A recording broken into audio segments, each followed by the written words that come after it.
famous Dutch proverb he used to say. Think about the rest of his life. It's a famous Dutch proverb that he twisted around. If your deen is lost, everything is lost. Money is lost, nothing is lost. Honor is lost, much is lost. Because he twisted it around from a Dutch proverb, because they said that if money is lost, all is lost. So that's what's happened to Pakistan today. If money is lost, what's lost? All is lost. The Prophet Muhammad is blasphemed. That's why man got gunned down, isn't it? That's why he got gunned down, because they want to abuse the blasphemy law. It's sad he got gunned down. It's sad he got shot in that way. It is truly sad. But there's going to be some crazy individuals out there who think that this man's saying open words of kufr, so the man needs to go by the gun. He needs to be moved out of his position. Because how dare he blaspheme against the Sharia? But every day we're blaspheming. Every single day we're blaspheming. We may not think we're blaspheming, we may not visualize it, but we are blaspheming on a daily basis. That we have to remind ourselves. That's the Quran mentioned, that some people, they have what? They may have eyes, they may have bodies, they may have everything, but they don't have, their hearts are blind. When your heart becomes blind, then that's it. Don't worry about if you physically get blind. If you physically get blind, the person who has sabr, has patience, that reward for that person will be nothing less but paradise. But when your heart becomes blind, كَلَّا بَلْ رَانَ عَلَى قُلُوبِهِمْ مَا كَانُوا يَكْسِبُونَ.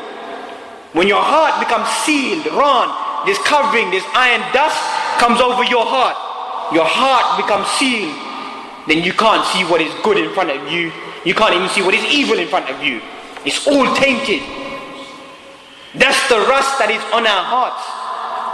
And we need to remove that rust, to visualize that the calamities that befall us, that begin to take a place upon us, as many people may think that why are those innocent children we mentioned, why are they harmed, why are their lives taken away?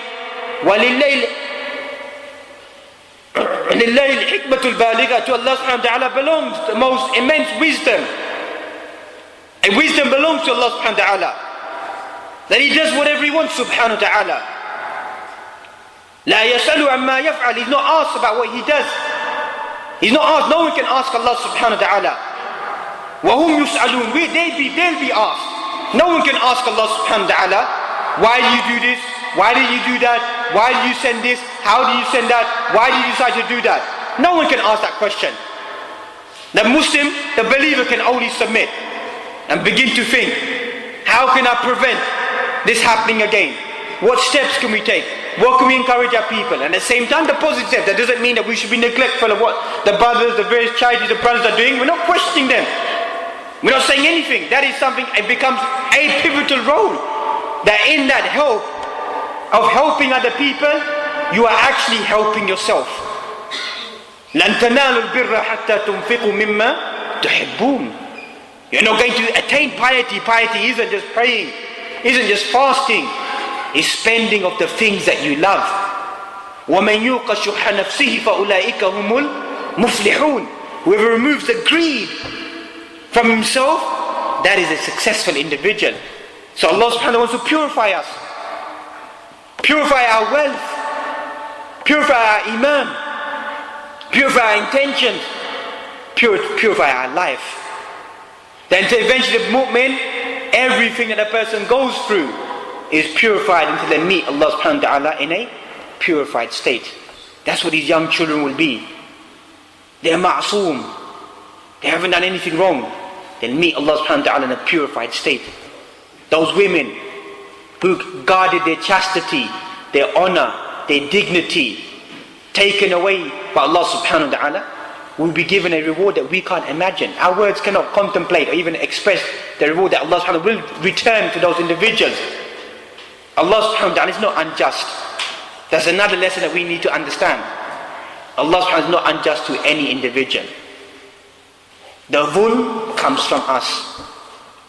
That we begin to become ungrateful and oppress ourselves. So Allah subhanahu wa ta'ala has to make up that wake up call.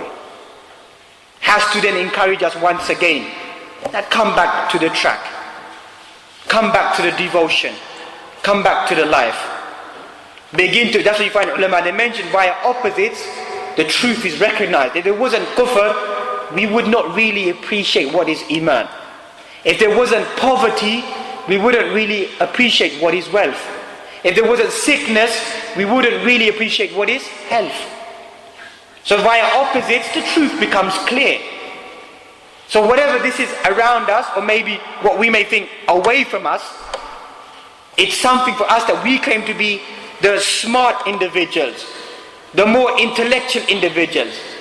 Then those signs for us should make us excel even more, or trying to become a better individual. A better individual, firstly, with one's relationship towards Allah subhanahu wa ta'ala. Then secondly, your relationship towards the Prophet Muhammad sallallahu alaihi wasallam. Then thirdly, towards the rest of the believers that we find, the companions. And then the wider society. That is the role of this Muslim ummah. كنتم خير أمة أخرجت للناس تأمرون بالمعروف وتنهون عن المنكر. You're the best people ever raised up. You order the good and you forbid the evil. What is ordering the good? وتعاونوا على البر والتقوى ولا تعاونوا على الإثم والعدوان. Encourage one another towards piety and goodness. Don't encourage one another towards bad actions, corruption, enmity, hatred, haram things. Bring yourself towards goodness. Make turukul khairat, doors of goodness, of entering yourself into paradise, of doing good actions. Wealth is one of the most easiest ways the person can give to enter into paradise. But once again, the obstacle is that greed, that lust, that desire. Person needs to break that. Thus you find that many people who have that wealth, Allah subhanahu wa ta'ala blesses them with wealth. Why do you think at times Allah subhanahu wa ta'ala blesses them with more? That's what you may think that at times, that, some of the people say, look, why are the Arabs use expression, why are they filthy rich? Why are they filthy rich? Obviously the essence goes back to the dua of Ibrahim alayhi salam, that raised amongst these people and give them a blessing, the thamarat, the fruits, and many of the people could have, what are these fruits given to them? The black gold has been given to them. That's the fruits has been given to them. But leaving that aside, that some of these people, you have to be fair, you have to be just. اعدلوا هو أقرب للتقوى. Their karam, their generosity, at time, if the word is correct, has no limits. Their generosity has no limits. So that's them amongst them who are generous, then Allah subhanahu wa ta'ala is even more generous to them. And knows that this servant of mine, the more I bless him, the more he gives. The more he gives, the more I give. The more he gives, the more I give. And I continue to give. ذَلِكَ فَضْلُ اللَّهِ يُؤْتِيهِ مَنْ يَشَاءُ. That is the blessing of Allah subhanahu wa ta'ala. He gives to whomever he wants. So some of them have been given that blessing.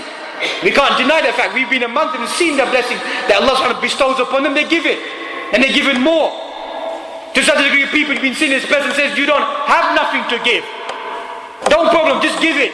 Just give it away, no problem. When they said those words, someone's come and given more wealth. Here's wealth from such and such product. Here's such a wealth from such and such a deal that was taken place. Here's the wealth that I own you. And the wealth that's been given has been double what they just given. I even said that, why are you giving it away for? Don't ask. Allah's given and Allah will give more. So that's why Allah will bless them at times.